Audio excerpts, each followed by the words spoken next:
አትደባደቡ። ማራ መለቀቀኝ ማለት በጣም ጥንጥዬ ነሽ። ልጨፈልቅሽ እችላለሁ። ቤዛ በቀናት አበደች፣ ተንጨረጨረች፣ ተንፈረፈረች ማለት ነው።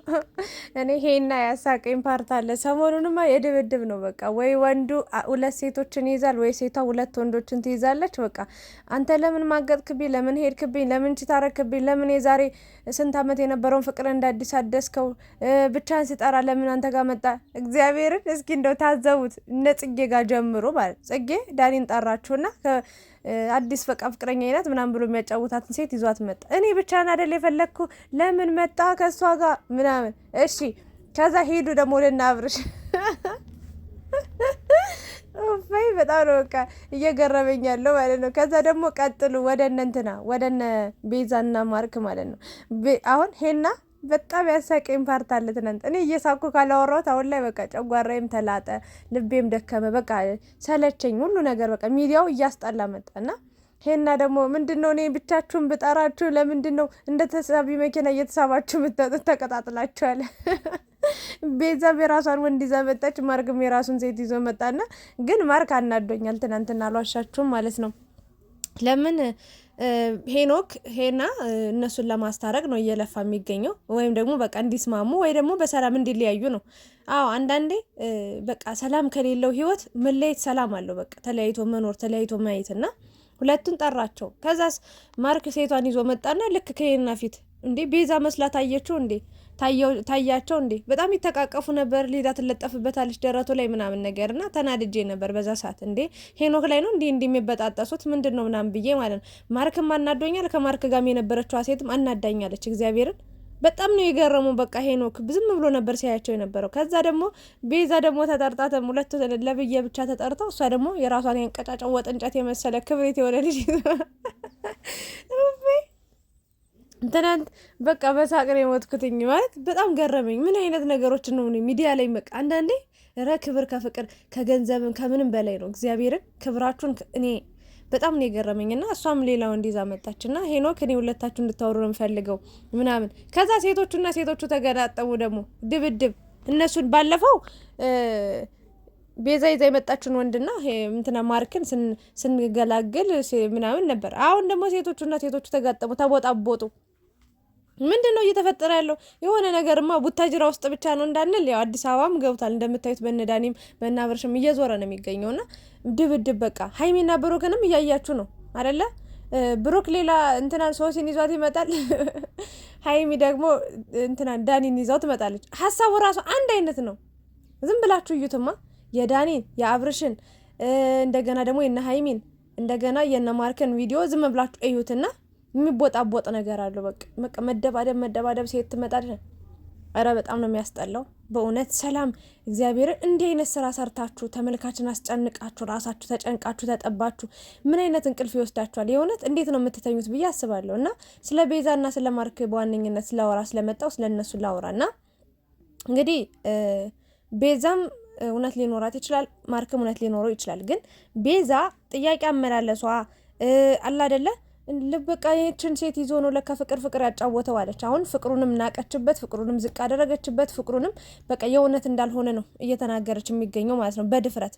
በፊት ያው መልስ አጣ ነበረ። ሰው አለኝም እንዳትልም ካንተ ጋር መሆንም አልችልም እንዳትል ያው ማርክን ልታጣው ነው። ምክንያቱም እዚህ ጋር የሚሰጣት ፍቅር አለ፣ እዚህ ጋር የሚሰጣት እንክብካቤ አለ፣ እዚህ ጋር በጣም በቃ ያስፈልጋታል። በህይወቷ አስፈላጊ ሰው ስለሆነ ያን ሰው ማጣት አልፈለገችም። ይሄ ሰው ደግሞ ፍቅር ተይዟል። ፈልጎት ሳይሆን አንደኛ እሷ ሳይፈልግ ማለት እንዲሁ በቃ ተፈጥሯዊ ነገር ነው። ስሜት ተሰማው ነገራት ማለት እሷ ባሳየችው ልክ ነው ወደ ፍቅር ውስጥ የገባው።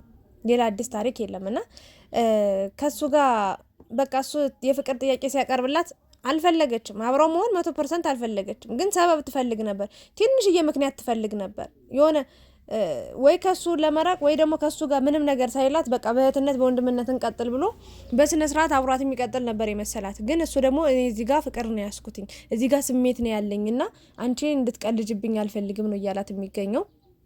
በጥፊ መተተዋለች። ወንድ ልጅ በጥፊ የእውነቴን ነው የምላችሁ ከሁሉ ነገር በላይ ለወንድ ልጅ ክብር ነው። ክብሩን በጣም ይፈልገዋል፣ ይወደዋል። እና ዳኒም በጥፊ ሲመታ ያዋለው ጽጌ እንደፈለገች ተጠፈጥፈዋለች። አብርሽም ሩታ እንደፈለገች ተጠፈጥፈዋለች።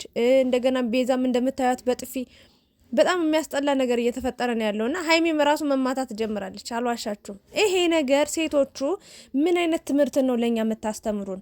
ማለቴ አንዳንዴ ስሜታዊ ስትሆኑ በእርግጥ በድርጊቶቻችሁ ምን እንደምታደርጉ አታውቁም።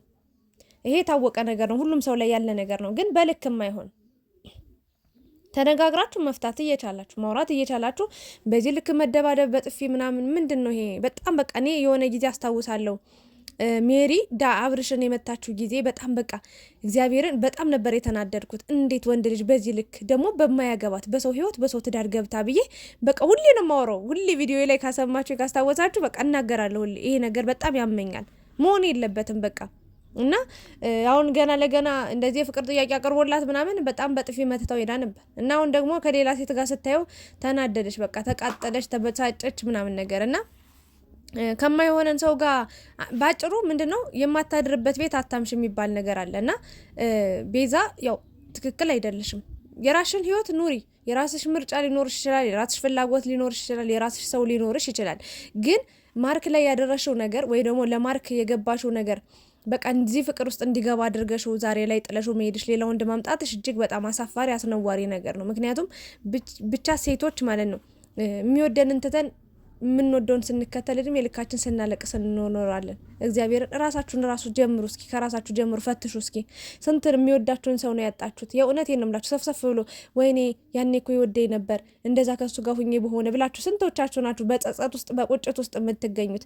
አብዛኛውን የኢትዮጵያ ሴቶች እንደዛ ናቸው በቃ። እና የኛ የሚሆነን ወንድ አናቅ ነምር በቃ ያሁን የጫጩት የመሰለ ልጅ ይዛ መጣ። በጣም በእርግጥ ይሄው ቀጥ የራሽን ህይወት ኑሪ ምናምን ነገር ግን ለማርክ ያን ያህል ተስፋ ባልሰጠሹ የእውነቴን ነው ሰጠሹ እንደዚህ ሆነ። ግን ማርክም ያው ህይወት ይቀጥላል ብሎ ሌላ ልጅ አግኝቶ መጥቷልና ጉልቻ ቢቀያየር ወጣ አያጣፍጥም ነው የሚባለው። ምንድነው ድስት ቢቀያየር ወጣ አያጣፍጥም የሚባል ነገር አለና ምን ልላችሁ ፈልጌ ነው ማርክ አላውቅም እንደኔ እኔ ከሄሉ ጋር ተታርቀው አንድ ላይ ቢኖሩ ብዬ ተስፋ አለኝ። አላውቅም ይሄንን ማለቴ ስህተት ሊሆን ይችላል፣ ግን የራሴ ምኞት ነው በቃ። ምክንያቱም እሱም የሰመረ ህይወት እየኖረ አይደለም፣ እሷም እንደዛው በዛም የራሷን ችግር እያሳለፈች ነው፣ እሱም በዚህ የራሱን ችግር እያሳለፈ ነው። በአጭሩ ግን ማርክ እንግዲህ አሁን ይዟት የመጣት ሴት ብዙ ጊዜ እንደሚያውቃት አብራው እንዳደገች ምናምን ነው እየተናገረ የሚገኘውና የዱሮ ሰዎቻቸውን እያስታወሳችሁ ማምጣታችሁ ጥሩ ነው፣ ጥሩ ነገር ነው። እንግዲህ አብርሽም እንደዛ እያደረገ ነው፣ ጥሩ ነገር ነው። ብሩክንም እንደምታዩት ሶሲ በፊት ጓደኛው እንደነበረች እየተናገረ ነበር። በቃ ይሄ ነው እየሆነ ያለው ነገርና ተመሳሳይ ነገር ነው የምትሰሩት፣ ተመሳሳይ ነገር ነው የምታነሱት፣ ተመሳሳይ ወሬ ነው የምታወሩትና ቢያንስ እስኪ ለፍቅር ዋጋ ተከፋፈሉ። የእውነት ፍቅር እስኪ ኑሩት። በቃ ማስመሰል፣ መዋሸት ምናምን የሚዲያ ሰው ስለሆናችሁ፣ ታዋቂ ስለሆናችሁ፣ ተፈላጊ ስለሆናችሁ ምናምን ሴት መቀያየር፣ ወንድ መቀያየር አስፈላጊ አይደለም። ህይወታችሁን ኑሩ በስርዓት እግዚአብሔርን። አሁን እኔ አዲስና ቃል በጣም ይመቹኛል። ጥንቅቅ ብለው በራሳቸው ህይወት የራሳቸውን ኑሮ የሚኖሩ በቃ ትክክለኛ ህይወትን የሚኖሩ ሶሻል ሚዲያው ላይም አሉ፣ የራሳቸው ኑሮ ላይም አሉ። ትክክለኛ እውነተኛ ኑሮን የሚኖሩ እነሱ ናቸውና ቢያንስ እንደዚህ እስኪ ዋጋ ተከፋፍላችሁ ፍቅርን አሳዩን እስኪ። አለ የሚለውን ነገር እንመን እስኪ፣ እንይ እስኪ። የእውነት ከእናንተኛ ምን እንማርና ሄና ዛሬ በጣም ተናዶ ነበር ከሚባለው በላይ የራሳችሁ ጉዳይ ነው ያለው። በቃ ደከመኝ። እሱን ለብቻ ስጠራው እሷን ይዞ መጣ፣ እሷን ለብቻ ስጠራት እሱን ይዛ መጣችና ምን እየሆኑ ነው አሁን ላይ? ማስቀናት ነው በቃ የወጣት ያፍላ ፍቅር በቃ አለ አይደለ?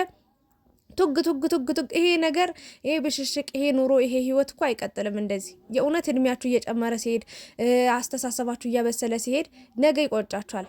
አሁን ሊን የምትሉትን ሰው በፍቅር ኑሩ በቃ። እና ቤዛም በቃ ባጭሩ በጣም ነው የተቀየረችው።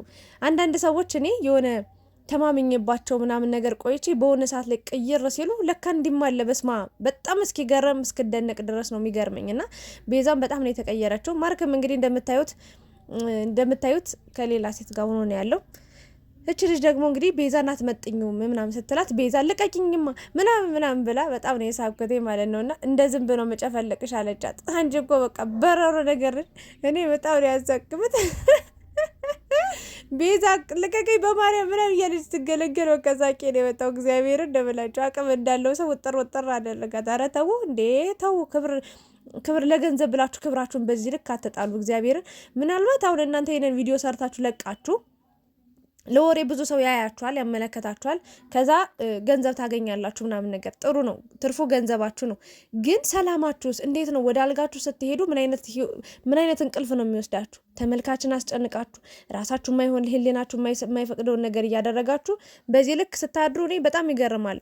እኔ አንድ ጥፋት እንኳን ካጠፋው ተመልካች የሆነ ቅሬታ ካለበት እግዚአብሔር እንቅልፍ ራሱ አይወስደኝም። ባለፈው እኔ በሀይሚና በብሩክ መሀል በተፈጠረው ቪዲዮ ሰርቼ ነበርና በጣም በቃ የወረደ ስድብ። በፊትም ደግሞ በአብርሽና በሩታ 666 ነሽ፣ ውሻ ነሽ፣ እንደዚህ ነሽ፣ በጣም በቃ የስድብ የብልግና ስድብ ሁሉ ሰደብ ነበርና የሆነ ምን አድርጌ ነው ይሄን ያህል መጥፎ ነገር አላወራው ብዬ ራሱ ራሴን እጠይቅ ነበር። እነሱ ደግሞ አስቡት ዴይሊ በየቀኑ በቃ የሚሰሩትን ቪዲዮ ተመልካችን የሚያጨናንቅ የወረደ በቃ ክብራቸውን ዝቅ ሴቶች ክብራቸውን ጥለው በቃ በአደባባይ ወጥተዋል። እግዚአብሔርን እረ ሴት ልጅ ሽክፍ ስትል ተፈላጊ ስትሆን ክብሯን ራሷን ስታስጠብቅ ስታስከብር ነው እንጂ ወጣችሁ በቃ አንቺ እኔ ባል ወሰድሽብኝ ፍቅረኛዬ ነው ጓደኛዬ ጋብረሽውን ቻሎች ቡጥቡጥ በቃ በጥፍር ሊቦጫጨሩ ድመትና ድመት ራሱ መቦጫጨር አቁመዋል አሁን ላይ እግዚአብሔርን። እና ክብራችሁን አስከብሩ። በቃ ሴትን እኔ ሴት መሆኔን አንዳንዴ እየጠላሁት እመጣለሁ። እግዚአብሔርን ነው የምላችሁ። ምንድነው በዚህ ልክ የምትወርዱት? እና ማርክ ደግሞ እንግዲህ ከቤዛ ጋር በቃ ፊት ለፊት ተጋፍጠዋል። እሷ በቃ ጠበቃዬ ናት፣ ለኔ ሙሉን ነገር ትከራከርልኛለች ብሎ እንግዲህ አፏን ስትከፍትባት አፍሽን አትክፈች። አረ ዛሬውማ ይለያል። ተው በእናታችሁ በቃ አረጋጉት። ማርክ የሚሆነን ሰው አንተ ታውቃለህ። በጣም የዋህ በጣም ምርጥ ሰው ነው ምናምን ነገር ግን አንዳንዴ ደግሞ ህይወት ምንም እኛ ባሰብናት እኛ በፈለግናት እኛ ባቀድንባት መንገድ ላትወስደን ትችላለች። እጣ ፋንታ የሚባል ነገር አለ። በእጣ ፋንታችን መሰረት ነው የምንጓዘውና ለአንዳንዱ እንግዲህ ጥሩ ህይወት ከፍቅር ላይ ፍቅር ሲጨምርለት፣ ለአንዳንዱ ደግሞ ፍቅረኛ ቢይዝ በዛ ቢይዝ በዚህ ቢይዝ በቃ የማይሆንለት የማይሰምርለት ሰው አለ እና የጊዜ ጉዳይ ነው እንጂ ትክክለኛ ኑሮ የሚኖር ትክክለኛ ደስታን የሚደሰት ትክክለኛ ሳቅን የሚስቅ ማርክ ነው ብዬ ነው የማስበውና ህይወት በቃ ከባድ ሆነበታለች። ግን መጨረሻቸው ነው ከሄሉ ጋር የሚሆን ይመስለኛል። አልዋሻቸውም 50% ማለት ነው። ዞሮ በቃ ልክ አብርሽና ነፂ እንደተገናኙት ማርክና ሄሉም እንደሚገናኙ በቃ የፈለገ ነገር ይሁን ተብሎ በቃ አብረው የሚሆኑ ነገር ነው የሚመስለኝ። ፈጣሪ ደግሞ ያንን ነገር ቢያደርገው ትልቁ ምኞቴ ነው። በቃ እዚህ ጋር ያሉት ተውት፣ ዛሬ የመጡት ምናምን ጥቅመኞች፣ አስመሳዮች፣ ውሸታሞች ናቸው። ያ የልጅነት ፍቅር ነው፣ አይረሳም። በቃ የድሮ ፍቅር፣ የድሮ ትዝታ፣ የድሮ ኑሮ አይረሳም። እና ማርክና ሄሉ ቢመጡ ደስ ይለኛል። ግን ይህንን በማለቴ ቅር እንዳይላችሁ፣ ለእነሱ ደስታ ስል ነው። የእውነቴን ነው የምላችሁ። ሰላም ያላቸው ህይወት ነበር ሲኖሩ የነበሩት። አቤት መዋደዳቸው። ማረሳው ደግሞ አብርሽና ሩታ ማርክና ሄሉ ነው የሆነ መዝናኛ ቦታ ሄዱ ጊዜ አቤት እንዴት እንደሚያምሩ አለባበሳቸው፣ አቀማመጣቸው፣ አወራራቸው ጥያቄ እየተጠያየቁ ደስ የሚል ጊዜ አሳልፈው መጣው ነበር። ያቺ ቀን ግን የመጨረሻ ቀናቸው ሆነችና ህይወት አንዳንዴ ከባድ ናትና ምኞቴ እሱ ነው። ለማንኛውም ቤዛም የራሽን መቅናት አይጠበቅብሽም ከፈለገው ሴት ጋር ቢሆን።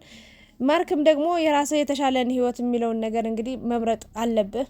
ሰው በቃ አስመሳይ ሆኗልና ራስን ጠብቀ ትክክለኛ ኑሮ ትክክለኛ ፍቅር ለጊዜው እስኪ ጋብ በል በቃ ብቸኛውን እስኪ ለጊዜው ለትንሽ ጊዜ የምሬ ነው። እዛም እዚህም ስትዘል ውሳኔ መወሰን አቅቶ ከባድ ሁኔታ ላይ ትሆናለህ፣ መሀል ቤት ትሆናለህና ሄኖክ በጣም ነው ያሳዘነኝ። ግን በቃ ከዚህ በኋላ ያገባኝም የራሳቸው ጉዳይ ብሏል። በጣም ነው የተጨናነቀው። እንዴ እሱ ወይ አዳምጣት ወይ እሱ አታዳምጠው መሀል ላይ አሁን በዚህ ሰዓት ማን ነው አስታራቂ የሚሆነው ራሱ? የእውነት ሄኖክ በጣም ምርጥ ሰው ነበረ። ነገር ግን ሊሰሙት አልቻሉም። እሱም በጣም አዝኖባቸው ነው ሄደው።